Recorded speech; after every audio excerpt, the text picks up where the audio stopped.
Hola, con este tema vamos a comenzar la parte meramente paleontológica del curso y vamos a partir de los conceptos muy elementales que hay que manejar. Y el primero es el de fósil, que como ya sabemos es todo rastro, huella o indicio de vida en el pasado geológico y que debe de tener como mínimo 10.000 años de antigüedad. Por otro lado, la tafonomía es la rama de la paleobiología que estudia todos los procesos involucrados en la formación de los fósiles. Como se puede apreciar en la imagen, un caracol puede tomar diferentes caminos, digamos, para llegar a fosilizar, tanto cuando está en vida, produciendo algunos fósiles de actividad orgánica, como ya después de la muerte, a través de la conservación de sus partes duras principalmente y de diferentes maneras de cómo puede llegar a dejar una evidencia fósil. Eso lo vamos a ver con detalle en cada uno de los tipos de fósiles más adelante. Y un concepto que no se había mencionado en el curso es el de tafón.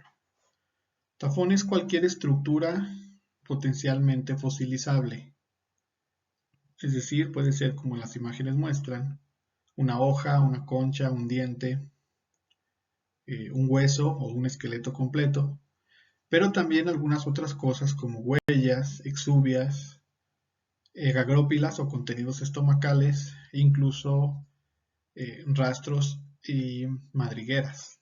Todo eso, como es posible que pueda fosilizar, es considerado un tafón. Existen varios criterios para clasificar los fósiles y en este curso vamos a considerar dos de esos criterios.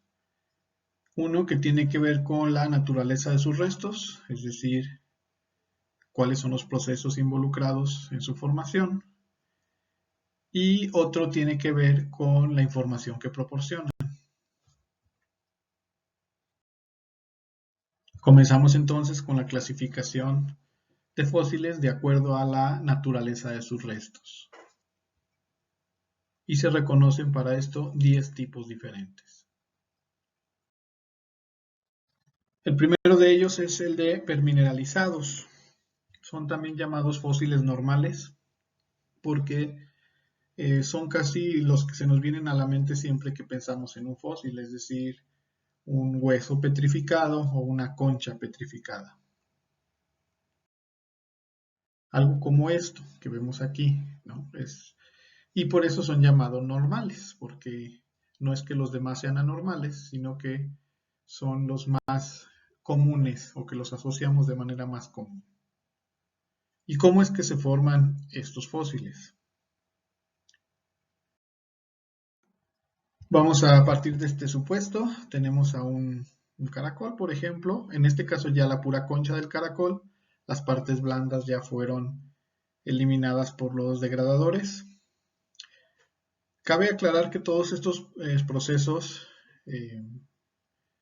siempre se llevan a cabo relacionados a ambientes acuáticos. Eso es muy importante. El agua es fundamental por la movilidad que permite de las partículas y de los minerales.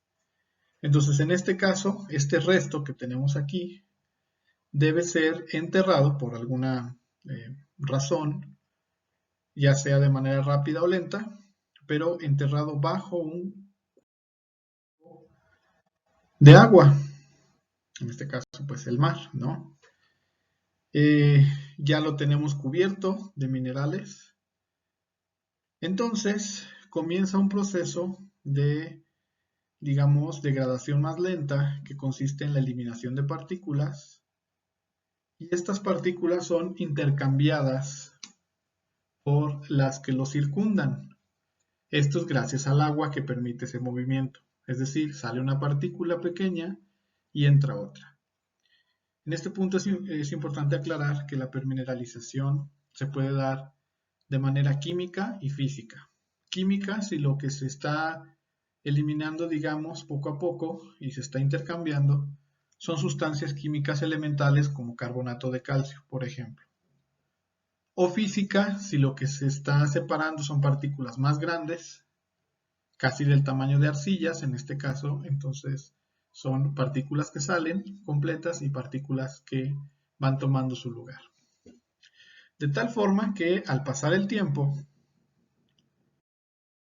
todos estos minerales van entrando a la concha y al final tenemos una concha con la misma forma, el mismo tamaño que el original, pero de diferente coloración, composición y peso. Ya tenemos una concha permineralizada. Aquí lo tenemos con este otro ejemplo, una monite que después de morir las partes blandas son degradadas, luego queda enterrado y posteriormente comienza este intercambio de minerales que cambian totalmente ya la composición original, pero mantienen la forma, como ya vimos. En esta imagen aparece posteriormente un fósil ya de diferente color, o de una combinación de dos colores, amarillo y verde. Eso es también para indicar que la fosilización no es del todo estática ya que se formó. Es decir, ya fosilizado, si cambia de ambiente, entonces se refosiliza, se repermineraliza y puede haber otra vez intercambio de material. Por eso a veces encontramos fósiles con estas combinaciones. Bueno, aquí lo tenemos nada más con un dinosaurio, un estegosaurio, cómo se va dando este proceso. Es importante también comentar que dependiendo del sedimento que cubre al fósil, es la manera en cómo se va a cristalizar al interior y se va a rellenar, ¿no? Cada uno de las partículas, de los espacios pequeños. Entonces eso también nos da información. Cuando ya tenemos el fósil en un lugar aislado, nos da información de qué ambiente fue el que lo formó. Se conocen muchos tipos de permineralización. Aquí nada más les comento los 5 principales. Y aún dentro de estos 5, los más importantes son los 2 primeros, carbonatación y silificación. Carbonatación es el agente fosilizante, es carbonato de calcio, que es un agente muy efectivo para el intercambio, pero tiene una pequeña desventaja que es inestable. Es decir, con un poquito que cambie el pH del agua, se puede eliminar e irse. En cambio, el segundo caso es la silificación. La calcedonia es el agente fosilizante más común. Es mucho más estable y ese es el más encontrado en todos los huesos y conchas permineralizadas. El tercer caso es la sulfuración. El sulfuro de hierro, llamado pirita o el oro de tontos, es un agente fosilizante importante, un poco más escaso, pero muy estable. Esta es la apariencia que tienen los fósiles permineralizados. Normalmente pues son de diferente color a la coloración original, pero presentan tanto forma y tamaño originales, incluso la estructura interna. Algo importante es que normalmente los fósiles permineralizados tienen diferente coloración con respecto a la matriz rocosa en donde están incluidos. Hago esta aclaración porque esta es una de las formas como a la vista se pueden diferenciar de los vaciados que vamos a ver más adelante, que pueden tener una apariencia similar externa, pero sí tienen algunas características importantes muy diferentes.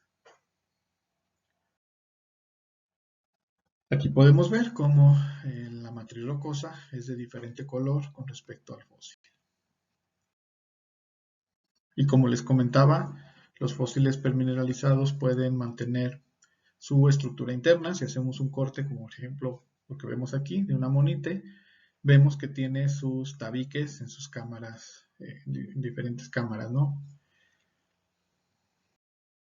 Aquí lo vemos de igual manera, por eso son tan apreciados luego en la joyería, por ejemplo. Este es el caso de amonites piritizados, que dan apariencia como si fuesen de oro y a veces los venden a esos precios, pero pues es el sulfuro de hierro o pirita, oro de tontos que le llaman, que da estas apariencias tan bonitas. Incluso en algunos fósiles permineralizados conservan eh, propiedades, por ejemplo, el caso del nácar, la manera de reflejar la luz, todavía lo puede conservar. Es decir, estos tipos de fósiles dan muchos detalles. Lo podemos ver, por ejemplo, en este cangrejo, como el borde o la punta de las quelas está de diferente textura con respecto al resto del caparazón, y eso es porque la permineralización pues, es diferenciada con respecto a cada uno de los minerales originales que conformaban el esqueleto. Este trilobite conserva la forma de las omatidias de sus ojos, es decir, sus lentes de los ojos compuestos, a pesar de que tiene o sobrepasa los 400 millones de años. Entonces son ejemplos de cómo los permineralizados son fósiles que conservan muchísimos detalles. Y son los que pues normalmente vemos exhibidos en los museos. Muchos de los grandes esqueletos de dinosaurios, por ejemplo, son permineralizados. Los dientes son especialmente buenos para permineralizar debido a la composición del esmalte y la dentina.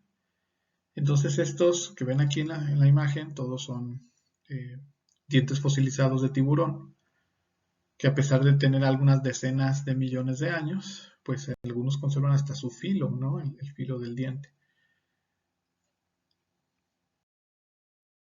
Y existen incluso algunos de conservación excepcional. Por ejemplo, este esqueleto de tiburón, están las mandíbulas, está la columna vertebral y los dientes en posición original. Eso es bastante extraño en un fósil permineralizado, pero aquí lo tenemos. O este otro es una hembra ictiosaurio que fue encontrada en Alemania, que parece estar en proceso de parto. Aunque exactamente no murió en el proceso de parto, cabe aclarar, sí estaba a punto de entrar en ese proceso. La cría que se ve que va saliendo es porque estaba ya por salir, pero los gases de descomposición, después de que murió la hembra, lo expulsaron, pero es un fósil muy valioso porque demostró la presencia de la viviparidad en esos reptiles. Y bueno, no es necesario morirse para permineralizar. Aquí vemos, por ejemplo, exuvias de trilobite. Recuerden que los artrópodos, conforme van creciendo, van cambiando de exoesqueleto, lo eliminan de manera de exuvia. Y se conocen muchos casos de exuvia. Se puede ver en la imagen cómo no es el trilobite completo, sino es como la pura cáscara, ¿no? Las plantas también pueden permineralizar. Normalmente, bueno, pues tienen que tener partes duras. La lignina es la que ayuda. Entonces se conocen pues algunos casos de permineralización. No son escasos, son bastante comunes. Aquí tenemos madera permineralizada. Se le pueden ver los anillos de crecimiento claramente. Aquí están otros casos. Incluso la mesa que se ve ahí es una sección de un tronco petrificado. O incluso los que se pueden encontrar in situ en algunos parques, los troncos petrificados, que conservan algunos perfectamente. Normalmente la parte de abajo, que es la que queda cubierta en alguna inundación, casi siempre se pierde el resto del vegetal por diferentes procesos posteriores a la muerte.